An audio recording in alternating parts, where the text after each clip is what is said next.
Et voilà notre carte 15, le loup-garou. Explorer sa nature sauvage. La luminosité est l'élément déclencheur. Alors que se lève une lune indomptée, surgissent douleur, sang et crocs, fourrure, hurlements et transformation en loup. Après un combat douloureux et atroce contre le changement qui intervient jusqu'au plus profond de ses os, l'homme s'abandonne à la magie. Hurlant sans retenue à la pleine lune, c'est l'heure où cet être mi-homme, mi-loup se lève, émet des grognements et part en quête de sang. Bien sûr, on connaît tous le pouvoir du loup-garou. Suite à la fin des procès de sorcellerie ayant émaillé l'Europe, le loup-garou a fait l'objet d'un vif intérêt dans les contes populaires, qui a évolué pour devenir la manière des histoires d'horreur. La matière des histoires d'horreur, pardon. Depuis lors, de façon plutôt uniforme, l'homme-loup a figuré régulièrement dans les contes oraux et écrits.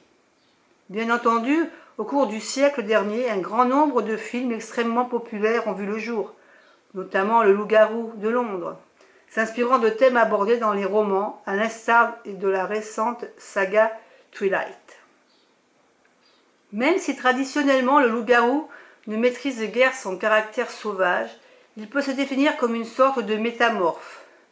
D'une certaine façon, un combat intérieur entre une civilisation et sauvagerie animale se déroule au sein d'un seul et même corps, opposant à la viralité, à sa vitalité, à la force et à la liberté de l'animal, la raison, la maîtrise et l'intelligence de l'homme. Néanmoins, les deux qui est la force dominante. Qui est la force dominante? Quel est l'équilibre idéal entre notre tempérament animal, sauvage, libre et proche de la nature, et notre humanité radicalement civilisée, séparée de la nature ou prenant le pas sur celle-ci?